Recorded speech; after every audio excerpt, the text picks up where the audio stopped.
Daniel, ¿cómo estás? Sé muy bienvenido de vuelta a Poder y Mercado. Muchísimas gracias por invitarme, que siento que hayan pasado 5 años, pero no volverá a ocurrir. Muchísimas gracias por invitarme.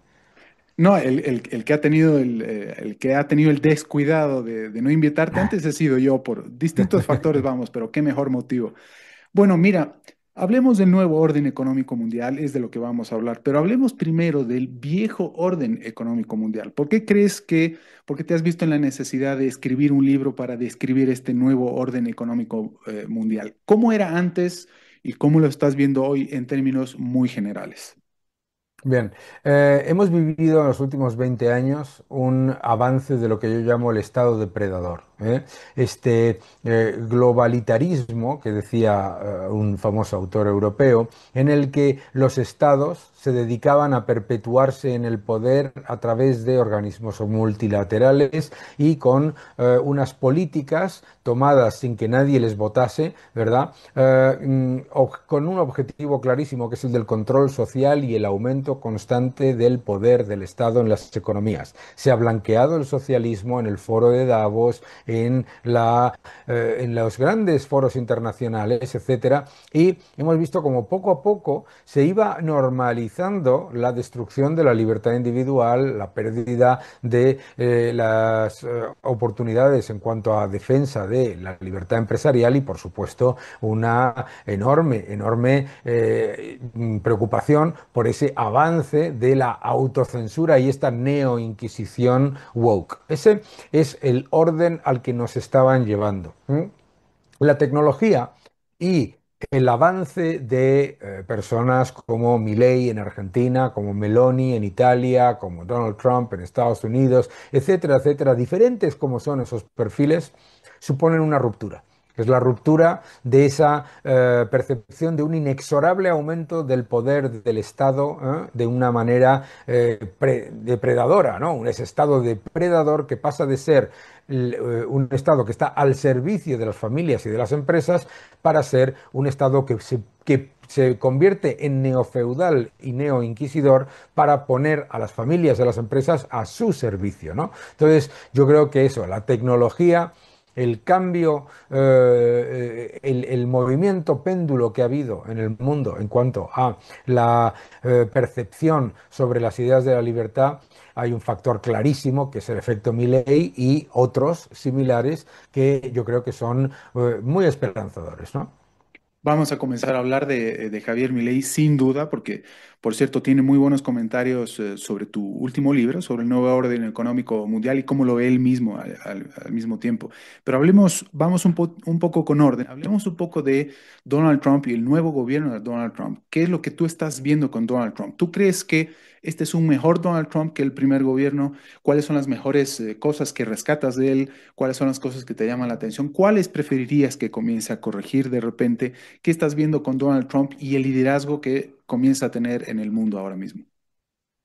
Grandes diferencias, ¿no? La primera administración Trump fue una administración muy keynesiana, ¿no? Aumento del gasto y bajada de impuestos. Hubo un impulso muy fuerte al Producto Interior Bruto vía keynesiana, ¿de acuerdo? Esta es una administración que está buscando reducir el gasto obligatorio por primera vez en la historia y que es una administración de desregulación y bajada de impuestos. Gran diferencia en lo económico. Um, Diferencias también en lo comercial. La primera administración Trump tuvo una posición acomodaticia y negociadora diplomática con respecto al gigantesco déficit comercial que tiene Estados Unidos. En esta segunda ha sido, digamos, shock y negociación, ¿no?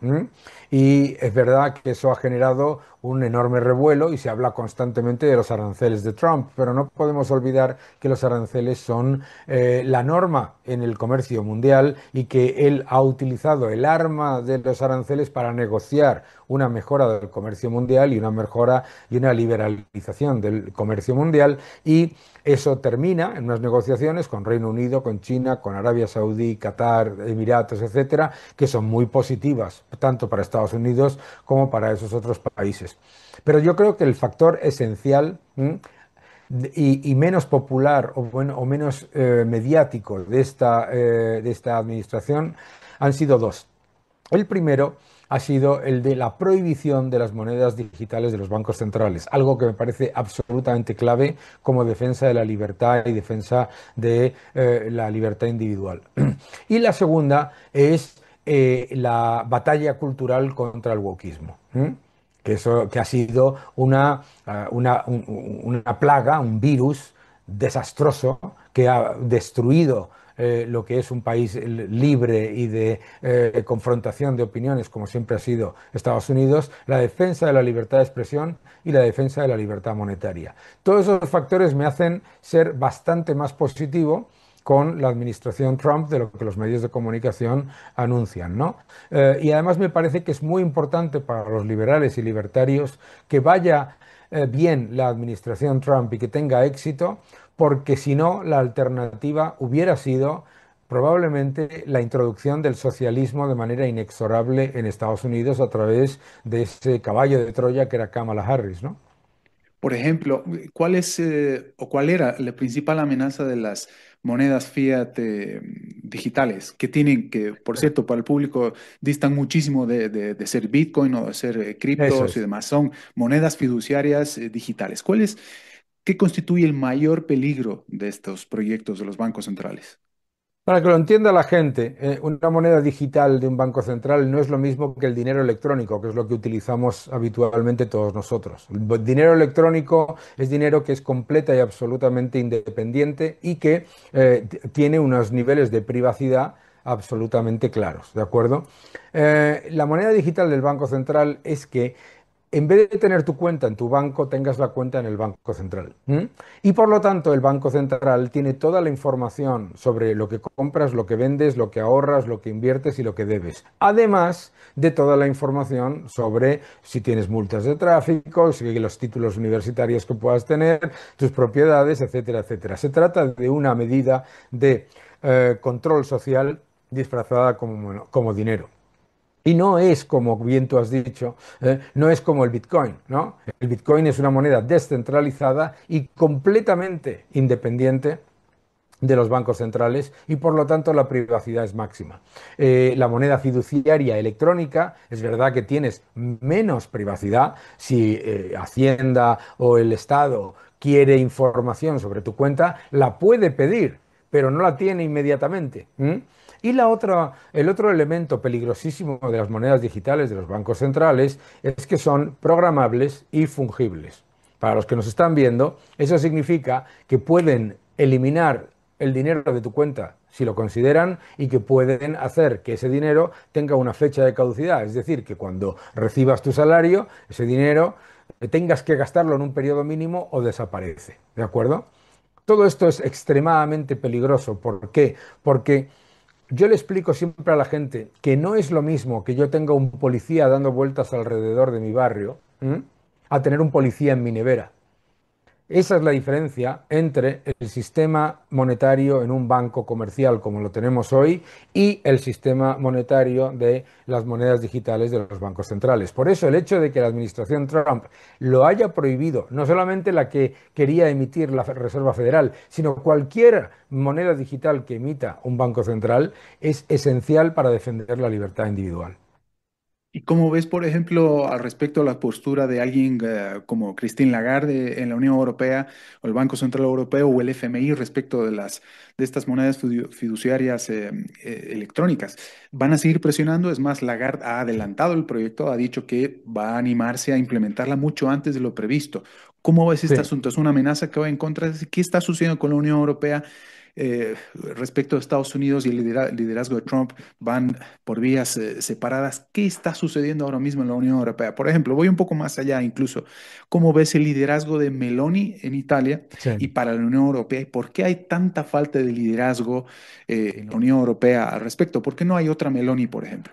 Tú muy bien dices en este nuevo libro que Occidente afronta el reto de cambiar el paso y dinamitar la era más intervencionista desde la Segunda Guerra Mundial, una era marcada por políticas económicas, laborales y culturales diseñadas para anular la libertad y la voluntad emprendedora de los ciudadanos y concretamente te refieres a la Unión Europea. Tú como buen europeo, y además en España trabajas mucho con capitales globales. ¿Qué está sucediendo y por qué debería preocuparle al mundo lo que está sucediendo o dejando de suceder en todo caso en la Unión Europea? La Unión Europea es el mayor éxito político de la historia. ¿M? Es la unión de 27 países cuya historia previa ha sido siempre matarse entre ellos. Eso es importante. Y el euro es el mayor éxito monetario de la historia, mucho más que el dólar, porque el euro es la única moneda de reserva que tiene riesgo de redenominación. O sea, es un gran, gran, gran éxito. ¿Cuál es el problema? Que ante ese éxito, en la Unión Europea nos han colado un proyecto político que no tiene absolutamente nada que ver con lo que conformaba una Unión Europea que estaba hecha para defender mayor comercio, mayor libertad, libertad de capitales, libertad de movimientos, libertad empresarial, ¿no? Se ha convertido en un proyecto en el que ha habido un grupo de activistas que han ido cooptando las instituciones europeas y lo han convertido en un modelo de planificación central, en un modelo de planificación central que mira hacia ese, digamos, rival que es China, y en vez de aprender de China los maravillosos cosas que tiene China, buenísimas, ¿no? Disciplina, espíritu emprendedor, libertad de empresa, etcétera, etcétera. Tantas cosas, ¿no? Lo que le encanta es el control social. Lo que le gusta a ese activismo estatista, burocrático, es un modelo de planificación central como una especie de socialismo digamos, socialdemócrata, ¿no? Un socialismo, light. ¿De acuerdo? Que tampoco luego es tan light, es bastante poco light. Se vende como Entonces, light. claro, entonces, ese es el problema de la Unión Europea. El problema de la Unión Europea, yo vivo aquí en la Unión Europea no tiene un problema de capital humano, la Unión Europea no tiene un problema de empresariado, no tiene un problema de capital financiero, tiene gente con muchísimo valor. ¿Cuál es el problema de la Unión Europea? El problema de la Unión Europea es un exceso de regulación y de asfixia burocrática fiscal y unas políticas energéticas mal llamadas medioambientales, porque luego no lo son. Esto es lo más importante. Se presentan como medioambientales y luego dependes mucho más del gas ruso, mucho más del litio y mucho más de otros minerales raros, etcétera. Claro, entonces ese es el gran problema de la Unión Europea. El gran problema de la Unión Europea es que ante el avance de Estados Unidos y de China, en vez de mirar a las cosas positivas de Estados Unidos y de China, ¿no? Liderazgo tecnológico, liderazgo energético, liderazgo financiero, defensa a ultranza del premio al mérito y al éxito, ¿de acuerdo? Pues lo que mira dice, no, lo que parece que le gusta a ese activismo estatista es el exceso de burocracia y la planificación central. Entonces, ese es el gran problema. Y ese es lo que hay que atacar. Y los que somos europeístas, porque como te digo, la Unión Europea tiene muchas cosas buenas, lo que queremos es que la Unión Europea tenga éxito y que no termine con alguien que diga, ante esa asfixia burocrática, fiscal y regulatoria, diga, nos vamos, ¿no? Que ya tenemos la señal de alarma del Brexit. ¿Por qué no hay más líderes como Meloni? Porque como tú has visto y como tú comentas en muchas ocasiones, en la Unión Europea hay una política activa para cancelar, limitar y borrar los resultados de las elecciones cuando no les gustan, y reorientarlos, ¿no?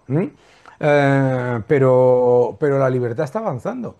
Y la Unión Europea se está dando cuenta de que Italia va muy bien, de que Italia va bastante mejor, que Meloni no ha sido el desastre que decían que iba a ser, sino todo lo contrario, que el desastre de corrupción y de despilfarro absoluto ha sido esa España que han elevado como si fuese el póster de ese nuevo modelo europeo de socialdemocracia intervencionista y que Francia está en absoluto caos, ¿no? Entonces yo creo que líderes como Meloni van saliendo, pero es verdad que hay una maquinaria, y no pequeña, que se dedica a intentar, digamos, sabotear a cualquier líder que no venga de ese estatismo, ¿m?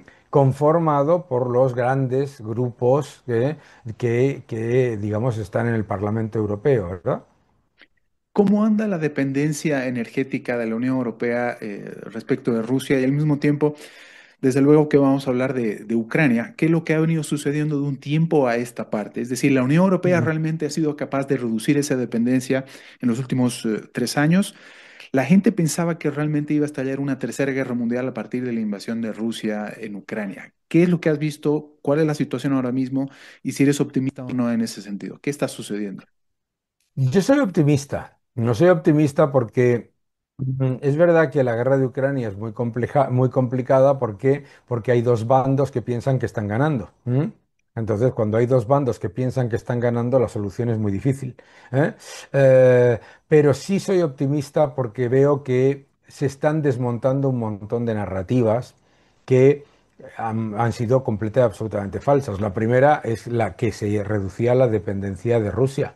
El año pasado, el año 2024, la Unión Europea importó una cantidad récord de gas natural y de hidrocarburos de Rusia, ¿no? Una cantidad récord, ¿no?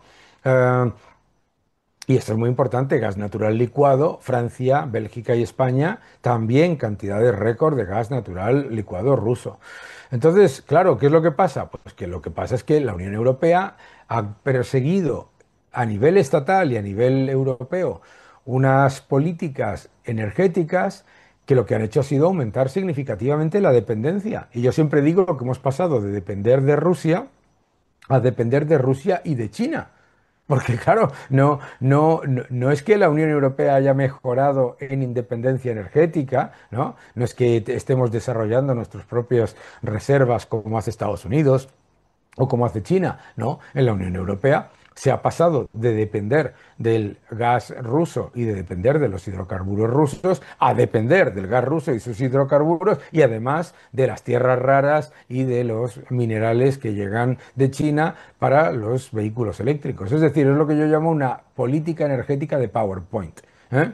Obsesionada con ver rotores y paneles solares por encima del suelo, ¿eh? Pero que olvida completamente la seguridad de suministro, la asequibilidad y la competitividad. España, desde luego. ¿Qué pasó justamente en este sentido con el reciente apagón en España? ¿Fue un problema meramente técnico de falta de previsibilidad, etcétera? ¿O fue realmente consecuencia de las políticas o de una transición demasiado forzada, una transición energética demasiado forzada? Fue a causa de las políticas económicas, perdón, no económicas, políticas de transición, políticas medioambientalistas, vamos, que políticas verdes realmente fue una consecuencia de aquello. Bueno, ha sido una consecuencia de varios factores, ¿no? Primero, pues te digo, el de la política energética de PowerPoint, orientada a instalar mucha generación, pero que olvida la importancia de las redes, de fortalecer las redes, de dar estabilidad y tensión a esas redes y además que olvida también la inversión en distribución. ¿M? Y entonces una de las cosas que ha pasado es que nos hemos acostumbrado a que los apagones sean una norma. Porque estamos hablando de apagón, del apagón brutal que sufrimos los ciudadanos españoles durante más de 10 horas en el caso de Madrid, pero hasta 20 horas en algunas regiones. ¿Eh? Pero nos olvidamos de que en la estación de Chamartín, en Madrid, se dan apagones constantemente. Nos olvidamos que la industria ya está acostumbrada a que les corten el suministro de electricidad. Todo esto viene efectivamente de una política energética equivocada, de una política energética orientada a presentar a España como el ejemplo mundial que iba a conseguir el cero neto, ¿eh? El primer país que iba a conseguir el cero neto. Y lo conseguimos cero electricidad, cero telefonía, cero transparencia y cero responsabilidad. Por lo tanto, sí tiene mucho que ver con las políticas, sí tiene que ver mucho con las políticas, porque claro, tú no puedes plantear una transición energética en la que pasas de tener un 50% de energías de base que funcionan todo el año y dan tensión síncrona, perdón, a la red, ¿eh?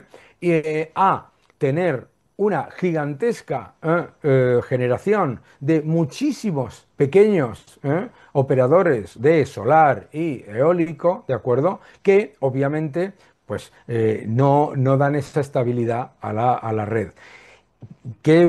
¿Cómo se lo puedo explicar yo a la gente? De la siguiente manera. Imaginaos un transatlántico. El transatlántico tiene un motor gigante y el transatlántico va maravillosamente. Eliminas ese motor y lo sustituyes por miles de pequeños motores de vehículos chiquititos. El transatlántico deja de funcionar. ¿Me entiendes? No es lo mismo. No es lo mismo tener 500 megavatios instalados de energía nuclear que 500 megavatios instalados de energía solar. Porque la energía solar, con todas las ventajas positivas que tiene las renovables, nada en negativo, la energía solar es intermitente y volátil. ¿Sabes? Entonces, el apagón es la consecuencia directa de las malas políticas, que va más allá. Porque, claro, a la nuclear se la está expoliando por el lado fiscal. Entonces hay un punto en el que la nuclear no puede funcionar porque los impuestos superan sus ingresos, ¿sabes? Y claro, la nuclear pasa de ser el 22% de la generación en España, baja, el 80% de la generación es solar y un poco de eólica, no hay tensión en la red y se tarda horas y horas y horas en recuperar, en recuperar la electricidad en todo el país. Eso es directamente culpa de las políticas, vamos. No quiero complicarte, pero tengo que preguntarte sobre cómo ves el futuro político en España.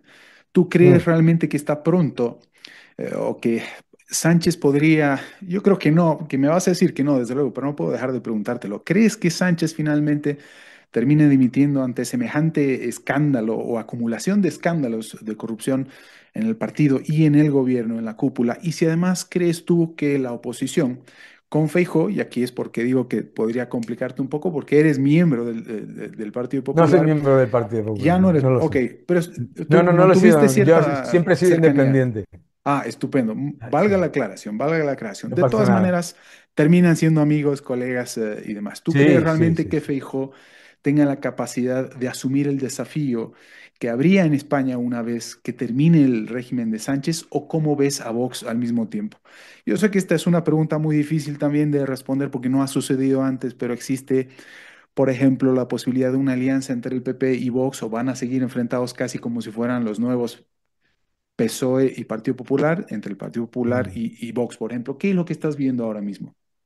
Bien, número uno, los casos de corrupción están disparándose día tras día y la excusa de que el presidente de Sánchez se acaba de enterar o que se ha enterado por la prensa no se la cree nadie, absolutamente nadie. Su número dos en el gobierno, su número dos en el partido, ahora sale también en el Partido Socialista de Navarra, etcétera, etcétera. Todo esto es una trama en la que el presidente del gobierno lo sabía perfectamente.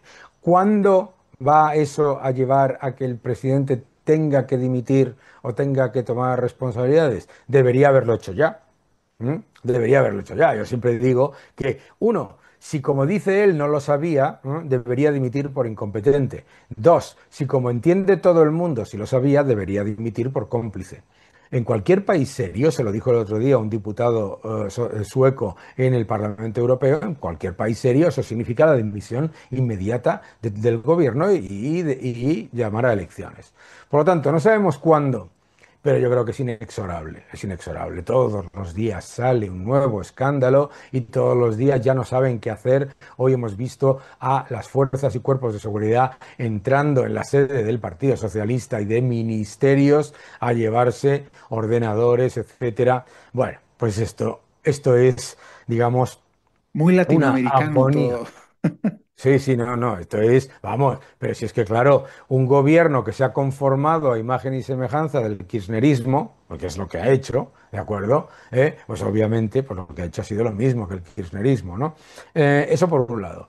El Partido Popular y Vox y la capacidad de Feijóo. Yo soy un firme defensor de que el Partido Popular y Vox se entiendan, ¿Por qué? Porque las diferencias entre el Partido Popular y Vox son diferencias de 2 grados de separación.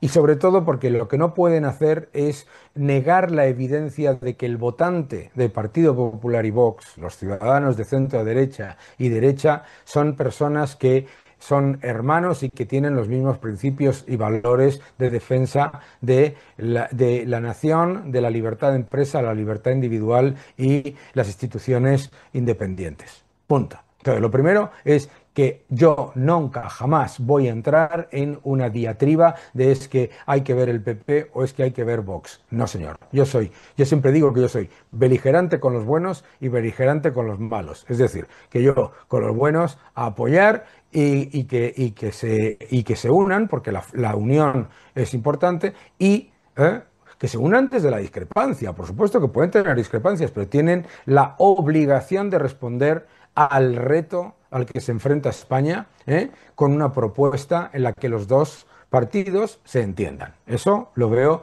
clarísimo. Creo que Feijóo tiene la capacidad y tiene, digamos, y tiene los equipos, la capacidad y el equipo de personas que pueden llevar a cabo la batalla cultural, que pueden llevar a cabo las reformas urgentes que necesita España y que pueden hacer los cambios estructurales que necesita España. Lo que tienen que hacer es estar convencidos de hacerlo. Es decir, lo que no se puede hacer es por comodidad, por miedo o por táctica política, abandonar la urgencia de la situación de España, y la necesidad absolutamente imperiosa de acabar con el sanchismo, que significa también derogar todas las leyes y derogar todas las subidas de impuestos y subidas de gastos que ese sanchismo ha llevado a cabo. Por lo tanto, yo creo que tiene la capacidad, si tiene el convencimiento y tiene los equipos y la gente que lo puede llevar a cabo, ¿no? Y lo que tiene que hacer es ya el Partido Popular, como todos los partidos de centro derecha europeos, tienen que abandonar la socialdemocracia y tienen que darse cuenta de que el futuro viene desde lo que decía antes, ¿no? La defensa inequívoca de la propiedad privada, la libertad de empresa, la libertad individual y las instituciones independientes. Todo lo demás es un gradualismo que, como hablaremos seguramente en un momento, siempre fracasa, siempre fracasa. Qué bien, mejor dicho, imposible. Música para mis oídos, Daniel, que te escuchen y por favor sigue influyendo en España concretamente porque yo sé que tienes toda la capacidad de hablarles de frente incluso. Así que bien, ánimo sobre todo para a quienes les he recomendado alguna vez que existe realmente margen para invertir a largo plazo en España. Así que con esto realmente hay margen para ser optimistas. Bien, Iberoamérica, Daniel. Y si hablamos de Iberoamérica, si continuamos hablando de Iberoamérica, no podemos dejar de hablar de Javier Milei. Nadie Mm. menos que Javier Milei, quien, por cierto ha calificado tu libro de un libro imprescindible para la batalla cultural y para recuperar los valores de Occidente. Nada menos, fíjate tú, imagínate. Ven por algo yo le consulto a Daniel y por algo yo los estoy trayendo, yo lo he traído para que ustedes eventualmente, no eventualmente, ahora mismo, se dirijan a Amazon y compren el libro, El Nuevo Orden Económico Mundial de Daniel Lacalle. Daniel, ¿qué opinión te merece lo que está haciendo Javier Milei, no solamente en materia de política económica en Argentina, de todo el cambio que está provocando en la región, pero sino además convirtiéndose, y estoy seguro que no piensas que estoy exagerando, en un nuevo líder para Occidente? ¿Qué opinión te merece?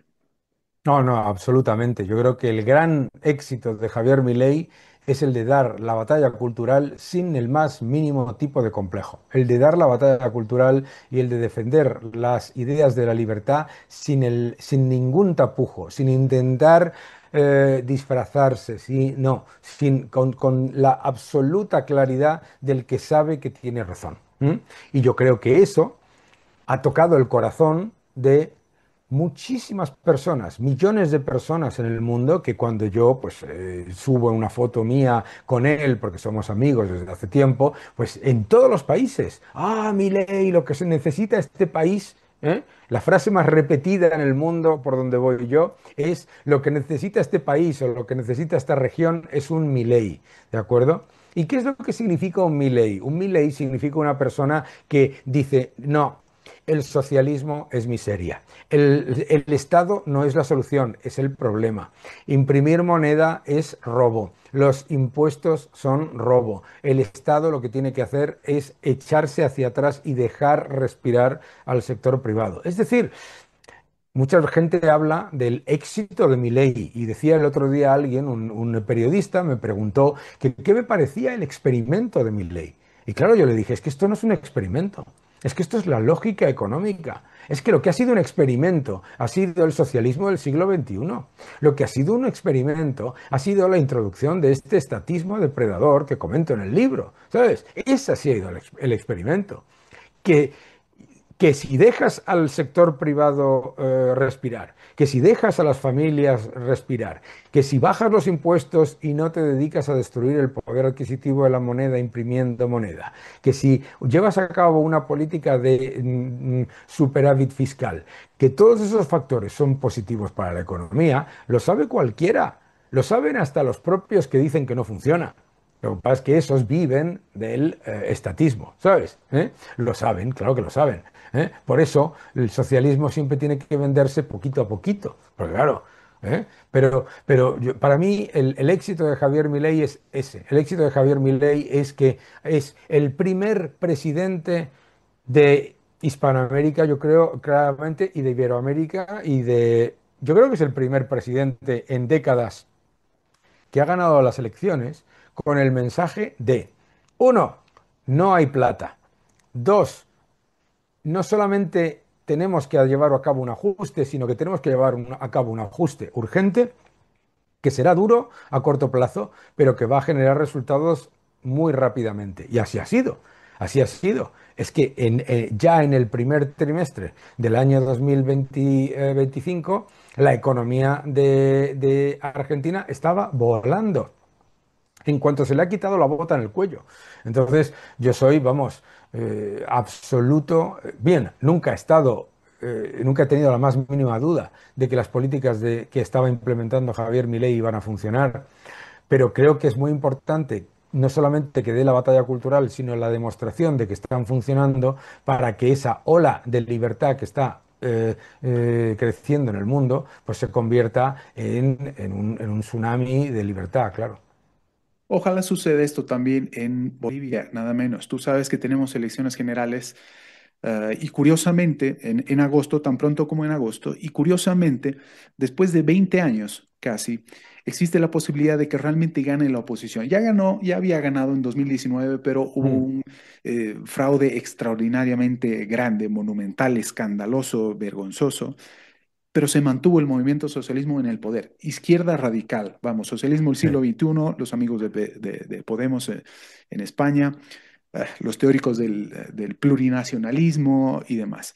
Pero existe nuevamente la gran discusión entre varias otras, si la forma de asumir el desafío de la crisis económica que tenemos, que de manera muy sucinta consiste en estar al borde del absoluto colapso energético, sobre todo en materia Sí. hidrocarburífera, y por otro lado una devaluación pero tremenda del 120 y tantos por ciento ya hasta el momento, ¿no?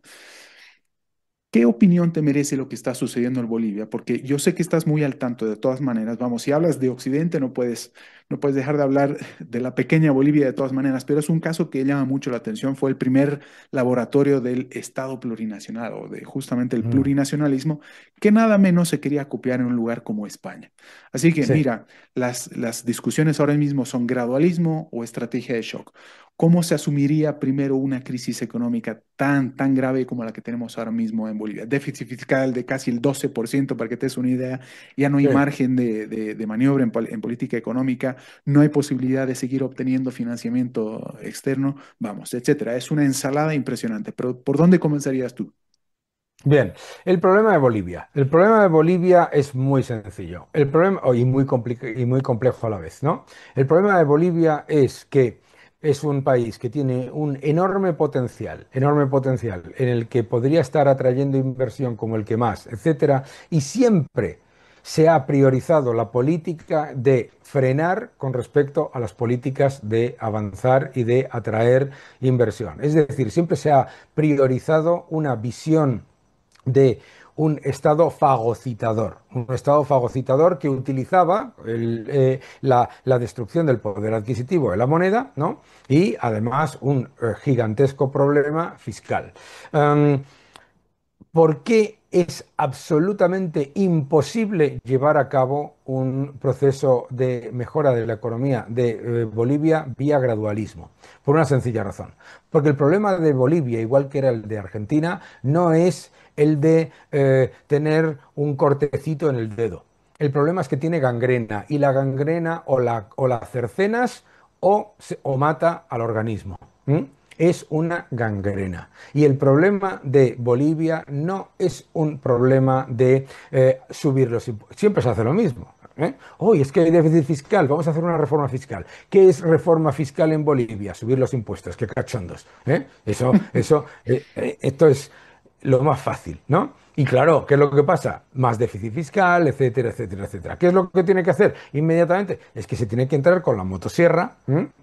Allí se creó, tú has dicho, me ha parecido maravilloso, el laboratorio de la hiperestratificación del Estado en una economía tan, oye, pues maravillosa, pero pequeña, tiene narices, que se haya hecho eso de el Estado plurinacional y aquí está todo el mundo creando estructuras clientelares por todos lados que suman gasto constante, en el que además se está constantemente premiando al que extrae rentas del que crea riqueza. ¿De acuerdo? Bien, pues lo que hay que hacer es radical. Lo que hay que hacer es radical. Y lo que hay que hacer radical es decir, número uno, ¿m? No existe ningún tipo de derecho al déficit por parte de las regiones, como lo queramos conformar, etcétera. No existe ningún tipo de derecho al déficit. Aquí se tiene que ir a superávit desde el primer día. ¿De acuerdo? Número dos, no le puedes intentar solucionar los problemas de la economía vía la destrucción del poder adquisitivo de los ciudadanos, porque entonces lo que estás haciendo es empobrecer a todo el mundo. Todo lo que tienes que hacer es lo contrario. Lo que tienes que hacer es una política de atraer el máximo, la máxima cantidad de dólares a la economía, boliviana. Eso no es complicado. Lo único que hay que hacer es creérselo. ¿Eh? Y lo que hay que hacer es creérselo, igual que hizo Milei, con cero cero tolerancia al aumento de gasto, cero tolerancia al aumento de déficit, cero tolerancia. No se puede hablar de un 12% de déficit fiscal, ¿m? Y hablar de gradualismo. Entonces, ¿qué significa eso? ¿Bajarlo del 12 al 10? ¿Entiendes? ¿Qué tontería es esta? De gradualismo. Y sobre todo, si es gradual, en 4 años, 12, 10, 8, 6, imagínate, estamos hablando de 8, 8, estamos hablando de un déficit fiscal acumulado de prácticamente el 40% del Producto Interior Bruto. ¿De acuerdo? ¿Estamos locos? No se puede hacer gradualismo en Bolivia. No se puede hacer. Lo que se tiene que hacer en Bolivia es recuperar la lógica económica. Vuelvo a repetir por qué. Porque cualquier persona que viaje a Bolivia, y yo lo he hecho muchísimas veces, pero yo estaba, como sabes, yo estaba a cargo en una empresa petrolera, estuve a cargo de África y Oriente Medio y bajaba muchísimo a Bolivia. Oye, todo el mundo sabemos que hay un enorme potencial de inversiones en infraestructuras, en tecnología, en energía, en construcción, en todo, ¿sabes? Lo único que tienes que dejar es levantar la bota y poner el cartel de vengan a invertir aquí, ¿m? Vengan a invertir aquí. Y efectivamente, ¿cómo se soluciona el déficit fiscal? Muchísima mayor entrada de inversiones, muchísima mayor reducción de gasto público y muchísima mayor mejora del poder adquisitivo de los ciudadanos, dejando de destruir, ¿no? De destruir la economía. Y yo creo que eso hay que hacer, eso no se puede hacer de manera gradual. De manera gradual, además, el que lo haga, si el que llega decide hacerlo de manera gradual, le van a echar la culpa de todos los desequilibrios acumulados, ¿m? Como ha pasado en el pasado, ojo, y después de echarle la culpa de todos los desequilibrios, lo que vas a tener después va a ser todavía peor que el socialismo del siglo XXI.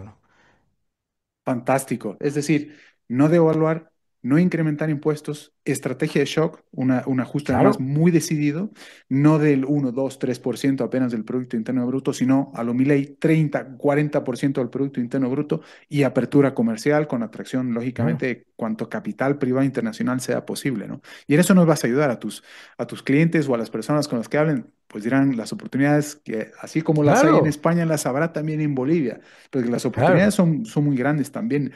Si definitivamente se toma el camino liberal y el camino Milei, vamos, sin, Mm. eh, sin temor a ninguna equivocación. Pero vamos nuevamente a este asunto, vinculemos la particularidad con la nueva generalidad.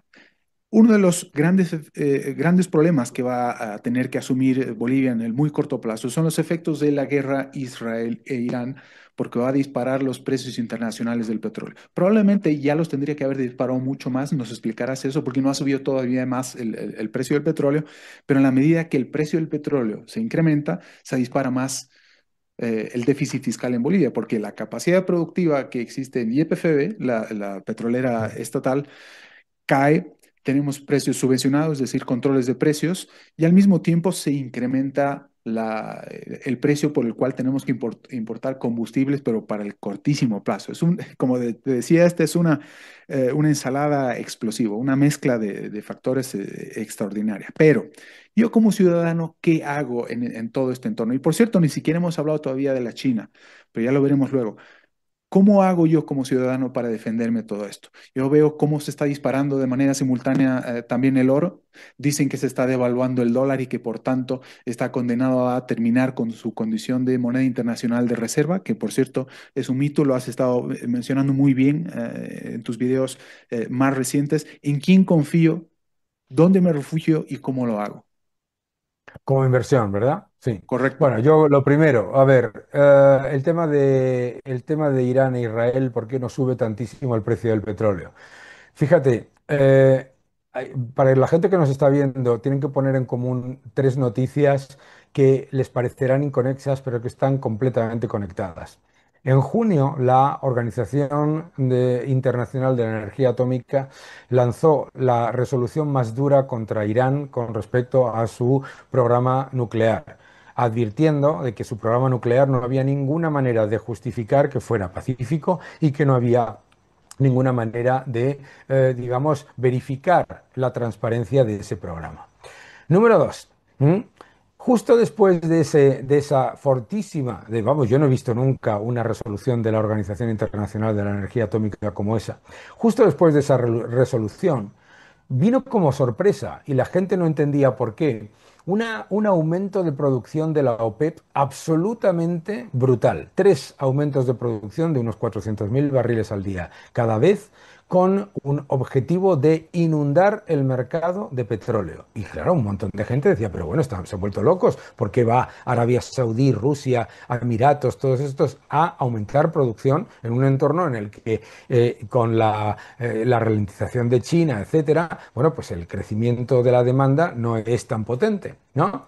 Tres, el ataque de Israel como respuesta a Irán. ¿De acuerdo? Esos tres factores están interconectados. Entonces es verdad que el petróleo ha repuntado, pero no ha subido como muchos se temían, porque hay la inmensa mayoría de los socios de la OPEP de Irán saben que Israel les está haciendo el trabajo sucio, es decir, que ellos veían como amenaza a un Irán nuclear tanto como Israel, Arabia Saudí, Omán, Qatar, los Emiratos, etcétera. Por lo tanto, por eso no sube tanto. Dos, lo que tiene que hacer Bolivia es eliminar los controles de precios.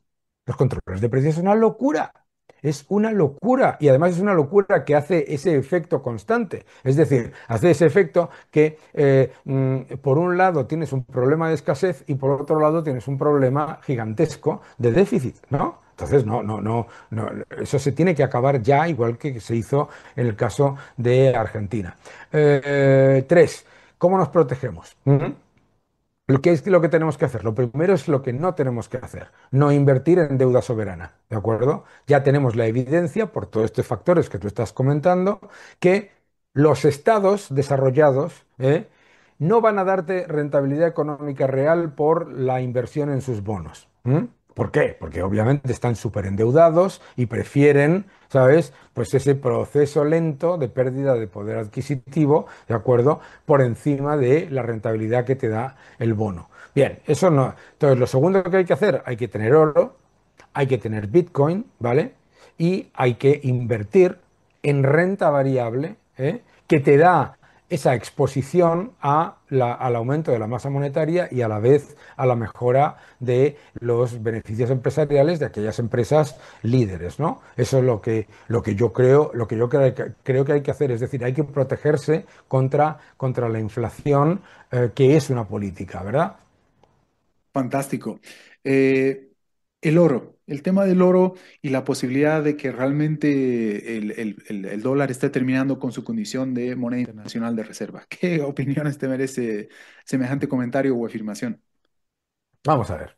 Eso de que el dólar va a perder su moneda, su posición como moneda de reserva del mundo, es algo que llevo oyendo, y mira que soy mayor, tengo 57 años toda mi vida. ¿M? El dólar va a perder su posición como... Vamos a ver, el dólar no puede perder su posición como moneda de reserva del mundo cuando no tiene alternativa. Claro, el mundo monetario, como tú bien explicas tantas veces, el mundo monetario no es un mundo de absolutos, es un mundo de relativos. Es verdad que Estados Unidos tiene una alta deuda, un fuerte déficit fiscal y que tiene un montón de retos. Pero no nos olvidemos que eso no es ni comparación con los que tiene Francia, con los que tiene Japón, con los que tiene... Es decir, que cuando no hay una alternativa, recordemos que la moneda fiduciaria es deuda, ¿de acuerdo? Entonces, cuando no hay una alternativa real que vaya a sustituir porque sea mejor moneda de reserva, mejor unidad de medida y mejor método de pago, que el dólar, eso, el riesgo es cero. Y el que se crea, el que nos esté viendo, que se crea que los BRICS van a lanzar una moneda que va a sustituir al dólar, yo le voy a hacer dos preguntas al que nos está viendo. Bueno, pregunta número uno. ¿Tendría usted su salario en una moneda emitida por Brasil, Rusia, India, China y Sudáfrica? Efectivamente. Dos, ¿tendría usted sus ahorros en una moneda emitida por Brasil, Rusia, India, China y Sudáfrica? Exacto. Y fíjate que no tengo que, obviamente, porque no es una encuesta en tiempo real, pero sé que todo el mundo al que le he hecho esas dos preguntas me ha respondido sin darse cuenta que no. ¿Mm? Eso demuestra que no puedes, simplemente porque te reúnas en no sé dónde, con un avión privado, no puedes crear una moneda de reserva del mundo. ¿De acuerdo? ¿Qué es lo que está pasando en el mundo? Esto es lo importante que está pasando en el mundo. Lo que está pasando en el mundo no es que Estados Unidos pierda la moneda de reserva, es que el euro está perdiendo la moneda de reserva.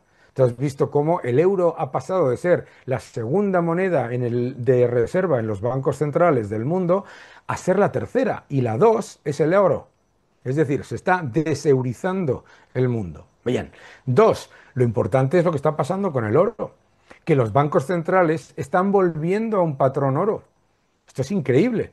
Esto sí que es un cambio monetario, porque claro, lo que daba la idea a los estados desarrollados de que el Estado puede emitir toda la deuda que quiera, cuando quiera y como quiera, y que eso nunca va a pasar nada, ¿no? Era que esa deuda la atesoraban los bancos centrales de los mercados emergentes como activo. ¿Eh?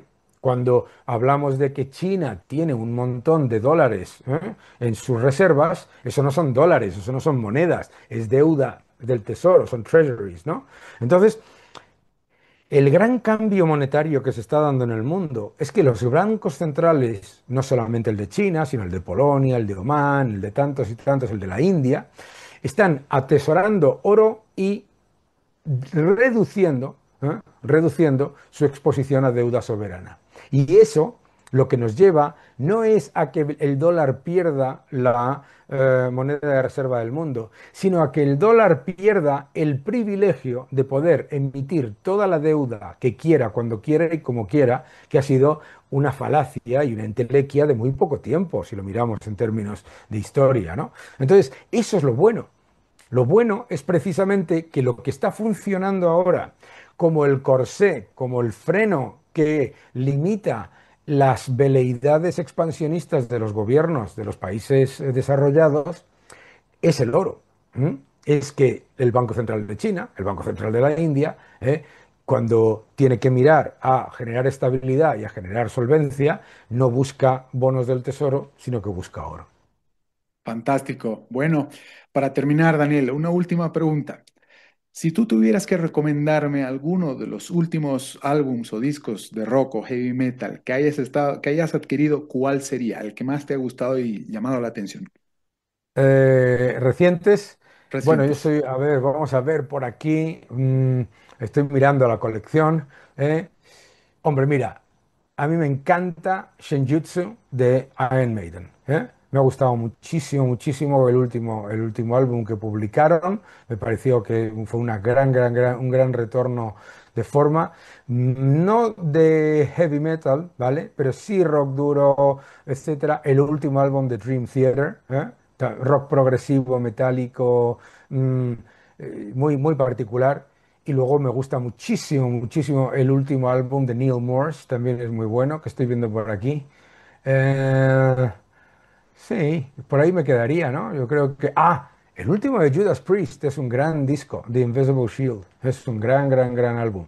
Una de las cosas maravillosas de esta época es que las grandes bandas clásicas que parecía que a finales de los 90, a principios de los 2000 estaban en declive, algunas de ellas están sacando álbumes que son mejores incluso que los de su época más dorada. Y yo creo que hay que escucharlos, ¿no?